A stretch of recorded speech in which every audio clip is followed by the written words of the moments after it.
Guys, I am so stoked.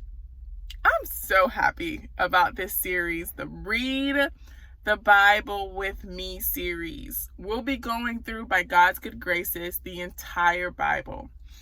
I am going to do my best, by God's good graces, to get on here and to read a chapter a day with you guys. Now, the beautiful thing about it is I have not this is probably not the beautiful thing. This is probably like not the best thing because I love my words so much. But I am biased to certain chapters. Like I love certain things, but God has really, it's really been on my mind and on my spirit. Like I know I need to read the whole entire Bible. And what's better than having you guys join with me? I am a person that will say 24/7. The people that I watch will say 24/7. Rely on the Bible. Read the Bible. So how about we just read the Bible together? Okay?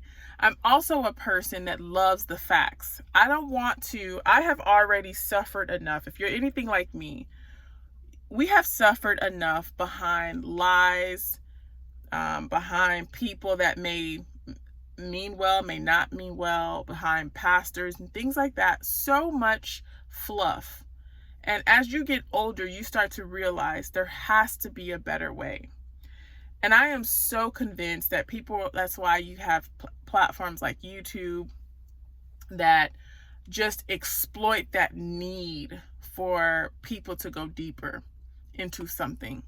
There's a lot of money content. Whatever you watch, will be amplified. But from what I see, there's just a lot of money content. There's gaming content. But where's the substance? Just read the Bible, because the Bible is enough to save your life. And so at the beginning of this series, I just want you guys to know that we're going to be going through the Bible. I'll read it and just let you guys be in constant touch with the Most High and allow Him to speak to you guys and to me.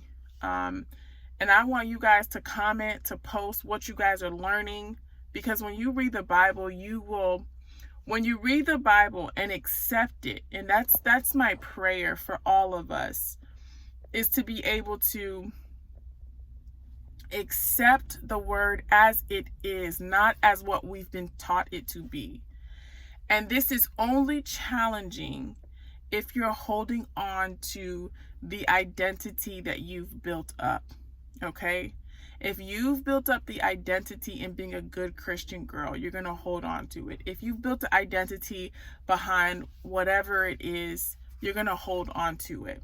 But I want you to hold on to the fact that there are promises in this word that we are not obtaining because we're not pursuing Him the way that He wants us to pursue Him.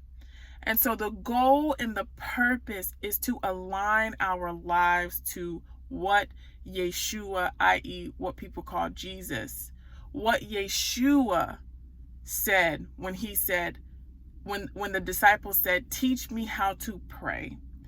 The Bible says, the prayer is, "Our Father who art in heaven," okay? "Hallowed be your name.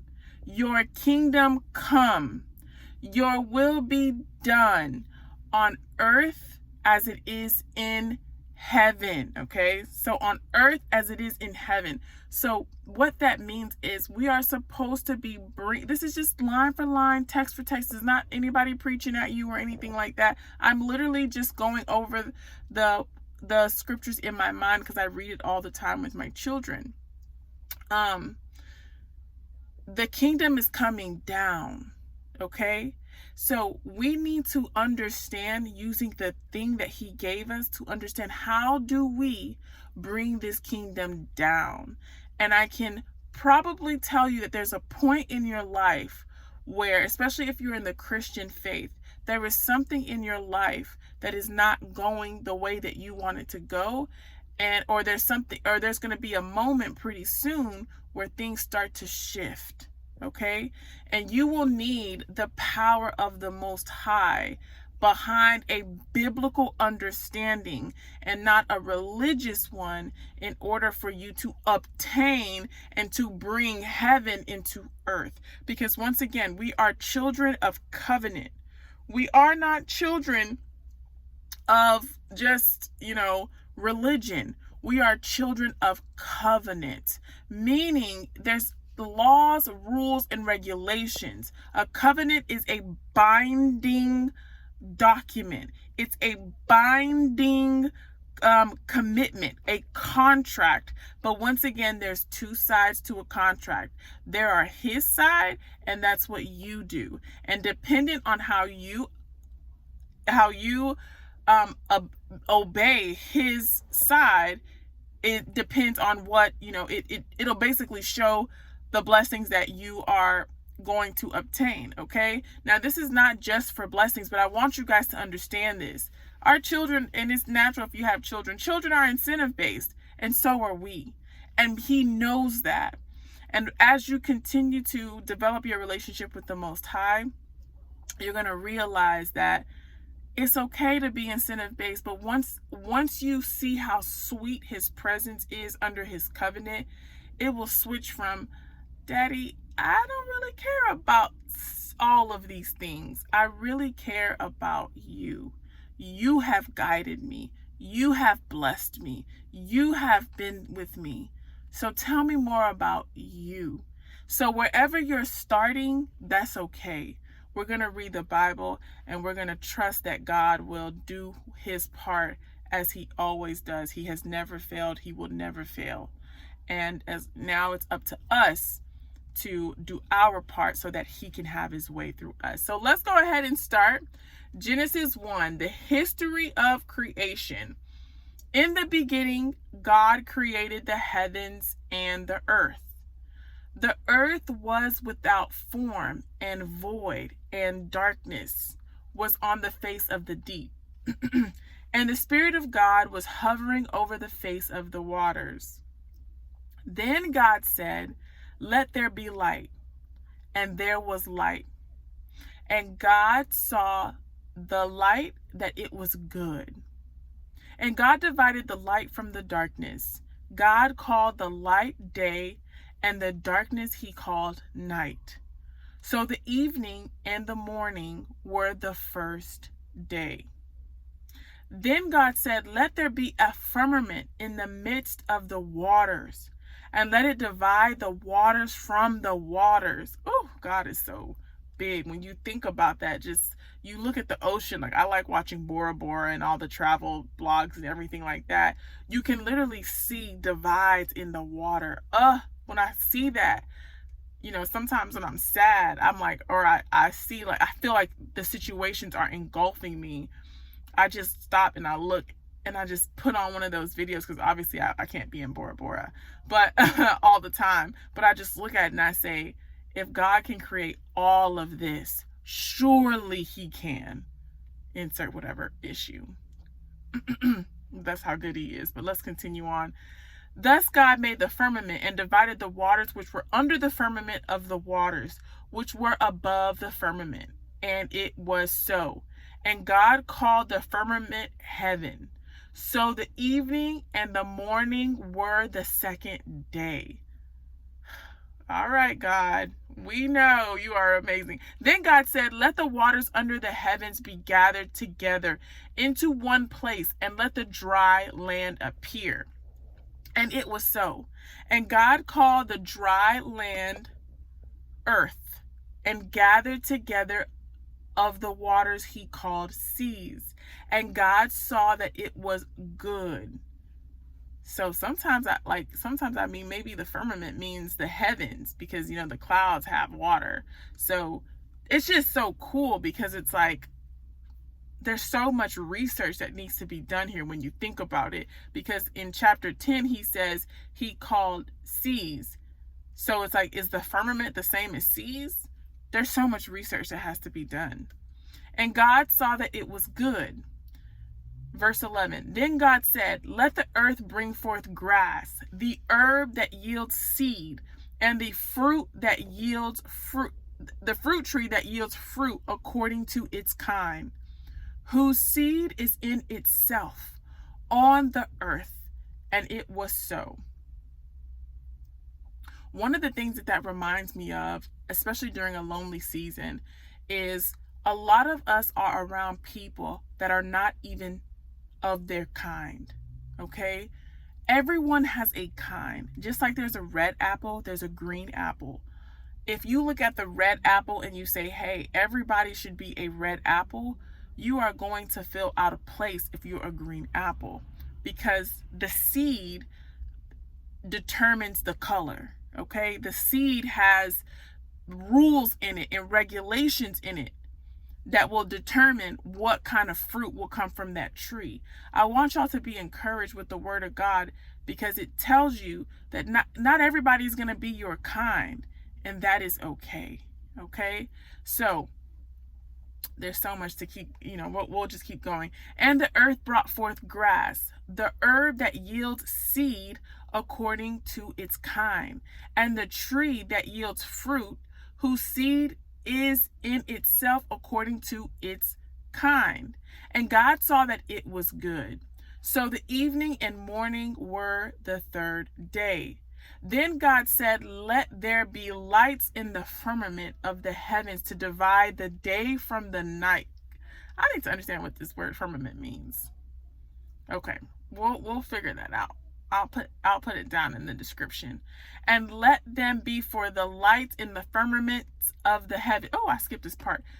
Divide the day. Okay, let's start by 14. Then God said, let there be lights in the firmament of the heavens to divide the day from the night, and let them be for signs and seasons, and for days and years, and let them be for lights in the firmament of the heavens, to give light on earth. And it was so. Then God made two great lights, the greater light to rule the day, and the lesser light to rule the night. He made the stars also. God set them in the firmament of the heavens to give light on the earth, and to rule over the day and over the night, and to divide the light from the darkness. And God saw that, and it was good. So the evening and the morning were the fourth day. Then God said, let the waters abound with an abundance of living creatures. Let birds fly above the earth across the face of the firmament of the heavens. So God created great sea creatures and every living thing that moves, with which the waters abounded according to their kind, and every winged bird according to its kind. And God saw that it was good. And God blessed them, saying, be fruitful and multiply, and fill the waters in the sea, and let the birds multiply on the earth. So the evening and the morning were the fifth day.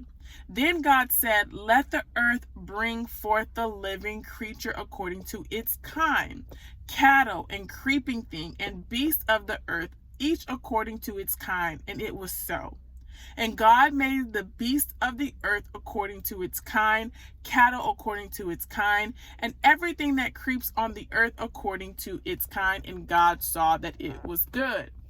Then God said, let us make man in our image, according to our likeness. Let them have dominion over the fish of the sea, over the birds of the air, and over the cattle, over all the earth, and over every creeping thing that creeps on the earth. Now let's pause right there. I want you guys to really dive deep into Genesis, because Genesis will deliver you if you just read it and sit with it. Listen to what the Lord has called us to have dominion over. He's not calling us to have dominion over people. He's calling to allow us to have dominion over the earth. So when I sat down, I read this a little earlier. When I sat down and I thought about it, I was like, look at the way we live. We were instantly thrown into a job system. Actually, we were bred for a job system. If you went through the public school system, you're bred for that. So who has dominion over your time? It's your boss. It's your employee. Now, I'm not saying that jobs are bad.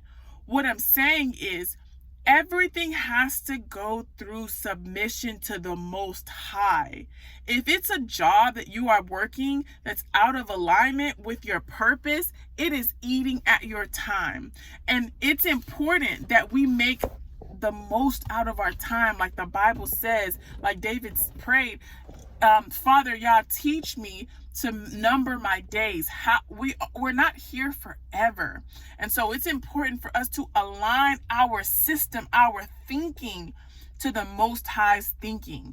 He didn't say, let man have dominion over man, because who has dominion over us? It wasn't man that created us naturally. It was him and his process. So it's him that's supposed to have dominion over your time, over what you do, over what you say, over what you commit to. It's him. But a lot of us are, first off, we're not even covenant. We're not even under the covenant. That's the first 5 books of Moses, of the laws of Moses. So the first 5 books of the Bible. And then on top of that, we don't even read the Bible. So therefore, we are slaves to another man because we are out of alignment with the will of the Most High. Woo! That's so good. That's just from one verse. Let's keep going. So God created man in his own image. This is 27. In the image of God, he created him. Male and female, he created them. Woo! Y'all, we about to get to the juicy stuff. Oh my God, I love it. I love it. I love it. There's so much in 27. I just can't even begin to talk about it. So God created man, male and female. Come on now. We got to dive deep into the word, because I feel like 27 can deliver us too from all this gender confusion, all this stuff. Come on now, let's keep going. 28. Then God blessed them, and God said to them, be fruitful and multiply. Fill the earth and subdue it. Have dominion over the fish of the sea, over the birds of the air, and over every living thing that moves on the earth. Come on now. Whoo! Now here's the thing. I want you guys to remember this. He told you to be fruitful and multiply, right? So whenever you're, listen. When God sets the earth, when God sets something first, it's important for us to pay attention to it. Everybody's gonna have their own philosophy. Oh, the Bible's rigged, all that good stuff. I don't subscribe to that. So if you subscribe to that, you're probably not gonna. Probably can't watch my videos. You're not gonna get far. But let me tell you something. If God puts it in the first chapter of the most important book in the whole wide world, if he puts it first, we better pay attention to every word, because there's deliverance for everything that we need. There is guidance. There is structure for everything that we need in this life. But then on the flip side, when you think about it, there is also the altered plan for it. There's the enemy's plan for it, right? And so whenever God tells you that he created, so God created man in his own image. Number one, there's always going to be an attack on you and your image and what you're reflecting, what you're absorbing. There's always going to be an attack on on your identity. Woo! There's always going to be an attack on your identity. If you do not submit to the whole word of God, your identity is being altered. You're not even going to realize who you are. You don't even know who you are. This was one of the most powerful things. I was sitting with one of the men of God, and I was expressing to him some of my challenges. I was like, dang, I'm having so many challenges with just understanding myself in the Torah. Like, I really don't have that many people that follow the Torah. It was just very hard for me, because I was going from transitioning from being Christian and having that belief to really understanding the Bible more and having a biblical belief and a biblical relationship with the Most High, not a religious based one. And so I'm like talking to him, and he looked at me. He said, without the Torah, you don't even know who you are. And that stuck with me, because for years I would be like, oh, I know who I am. I know what I want to do. I know who I am. I grew up in a very female dominated home because my father wasn't in the home.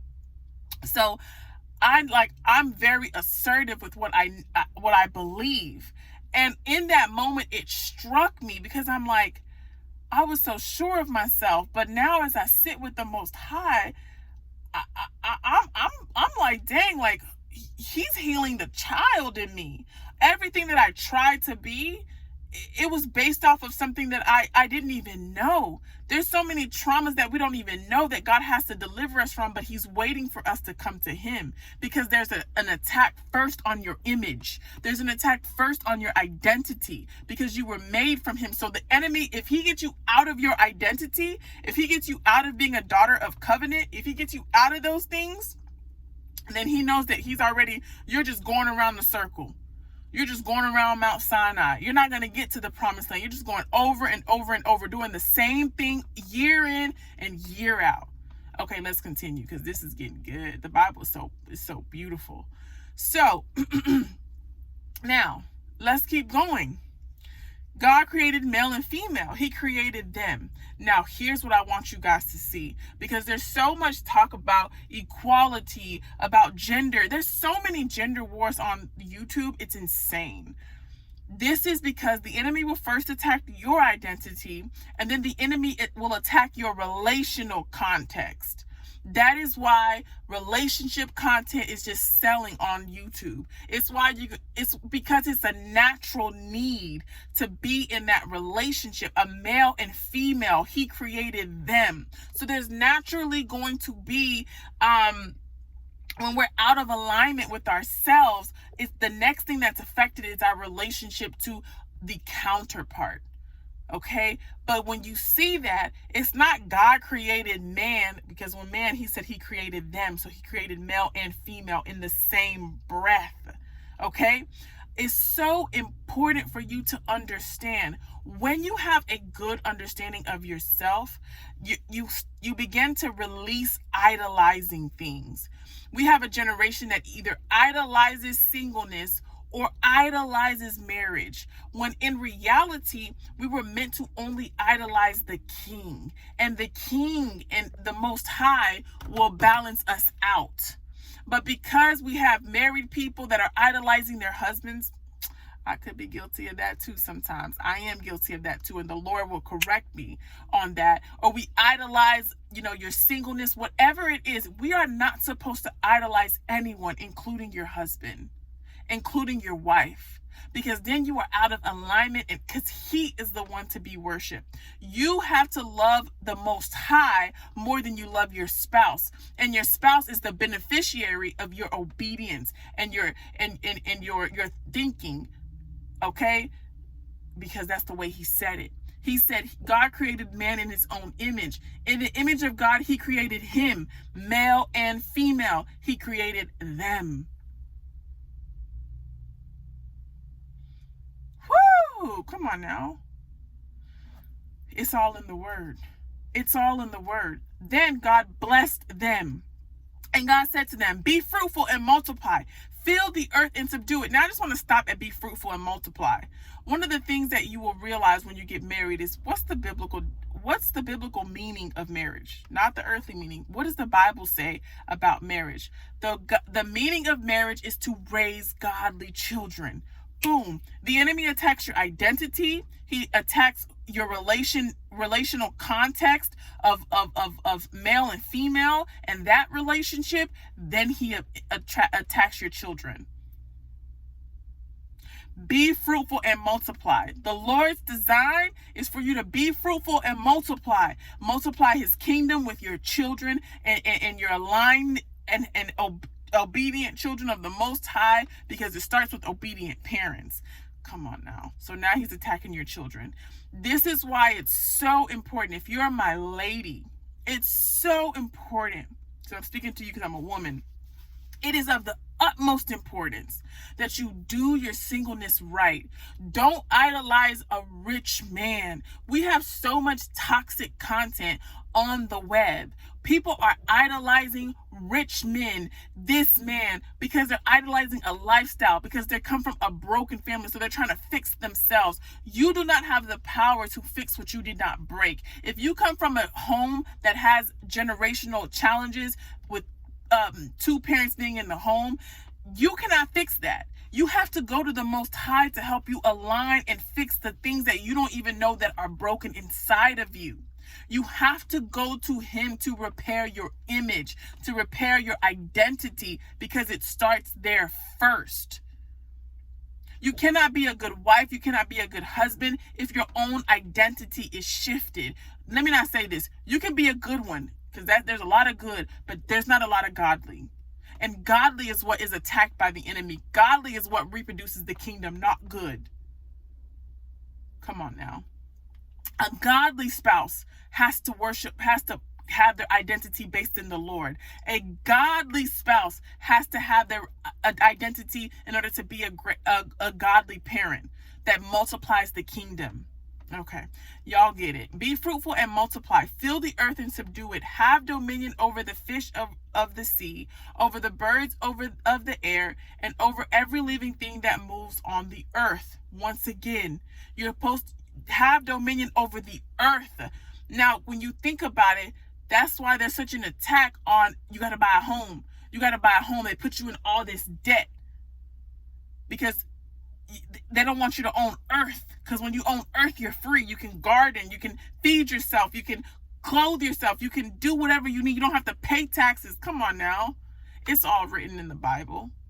That's the enemy's counterattack, to make you work for things when God gave them to you free. When God can give you the strategy to own your home, to be debt free. Oh, but we want to attach ourselves to a system. We don't want to attach ourselves to the Most High. And we know that we're attaching ourselves to a system when we work 70% of the day, 80% of the day, and we can't even give 20% to the Most High. We can't even read our Bibles for more than 10 minutes, for more than 15 minutes, when all you have to do is put your headphones in and listen to the Bible app, and take off the music and listen to the Bible app. It's going to save your life. But we've been so warped to just continue on in this system, going around Mount Sinai, traveling, the children of Israel, traveling around in the desert for 40 years because God was waiting for some of them to die. That's what we're doing when we don't have the word of God. That's what we're doing when we're not submitted to the laws of Moses, which are found in the first five books of the Bible. Okay, the laws of Moses, the feast days, all of those things that we're supposed to be celebrating, but instead we celebrate Christmas and all that stuff. Oh, we're going to get into it because we got the whole Bible to read. So let's keep going. 29. And God said, see, I have given you every herb that yields seed, which is on the face of all the earth, and every tree whose fruit yields seed. To you it shall be for food. Come on now. When you're sick, it shall be for food. Because what are we eating? When you read that the food that we eat, and I'm guilty of it too. I ask the Lord to help me with my sugar cravings. I am not perfect. When you read the label and you cannot read the name, it's the scientific name, and we wonder why we are sick. When God said, this shall be for food. Oh, okay. That's a note to me. Also, to every beast of the earth, to every bird of the air, and to everything that creeps on the earth, in which there is life, I have given every green herb for food. And it was so. Then God saw everything that he made, and indeed it was very good. So the evening and the morning were the sixth day. There was so much in that. There was so much in that. But I really want y'all to focus on the way God set up everything when he started to create man. Because we are mankind. Because we are going to run into a moment in time where judgment is going to be passed on people that are without the covenant. It doesn't matter if you are a Christian. Christians usually don't follow the Torah. I was one of them. We don't follow the Torah, meaning we're not under covenant. Okay, we're just living by the grace, but we're not under covenant. Yes, I live by grace, but I'm also under covenant. So whenever things go wrong, I say, Daddy, I'm under covenant. There is a promise. There is a contract over this relationship. So please show me where I am void of this contract that you wrote with me in Deuteronomy 28, in Deuteronomy 32. I am under your contract. I am a daughter of covenant. Where is your part if I'm doing my part? That's how we talk. I don't know how you guys talk to the Lord, but I'm very honest with him. I'm his daughter. He reads my emotions, my thoughts, my everything. Because I want, if he says there's something that I can have and I don't have it, I'm confused. Show me the way, because for me, it's not about religion. And here's the thing. I want you guys to understand this.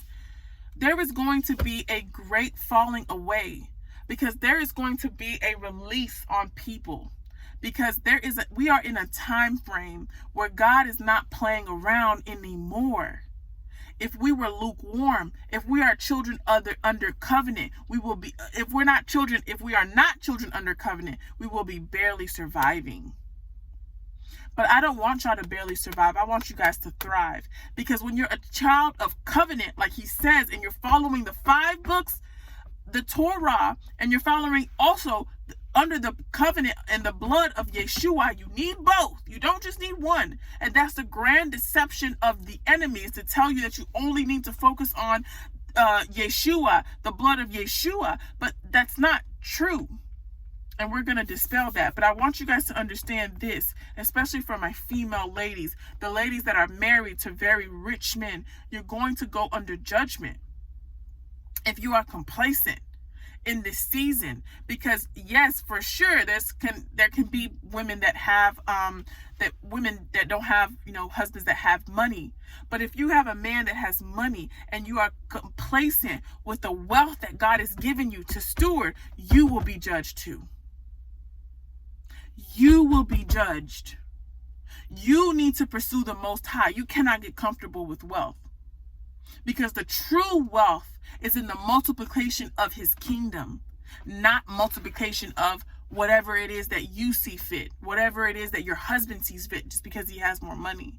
Women of God, women of the Most High God, women that are looking for purpose, you will be judged if you are idolizing anything outside of him. And that's for everybody. So you may feel like you have safety now, but you got to be careful, because when he judges, he will judge. And if you've been complacent and you're found wanting, if he told you as a wife, if you feel conviction, if you're not doing the things you should feel conviction, because if you're not on the if you're lacking purpose, that's a sign that you're not living, you're not doing something that he's asking you to do. And you will be judged if you stay in that state. See, when I talk about covenant, when there's a generational curse up against my home and I see it, I go to my prayer closet and I say, Father, Yah, here's what's up against me. Deliver us like your word says. Remember me like your word says. I am your servant. I am your child. I am your daughter. And I'm here under covenant and I'm here under grace. Have mercy on me. Your word says that that the fruit of my womb shall be blessed. But this is what's attacking my home. This is what's attacking my future. This is what's attacking my children's future. Show me the way out. And he does, or he delivers me himself. But there will come a day, if you're complacent just with resources, there will come a day. There will come a day where you will have to be judged. Same with women that have nothing, or you feel like you have nothing. If you live in a first world country, you have something to give to the Most High. Give it. Put that audio on and give it to him.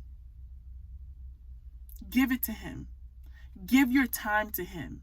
Dedicate your life to him. Every investment that you make in the Most High, and I say investment because that's what it is.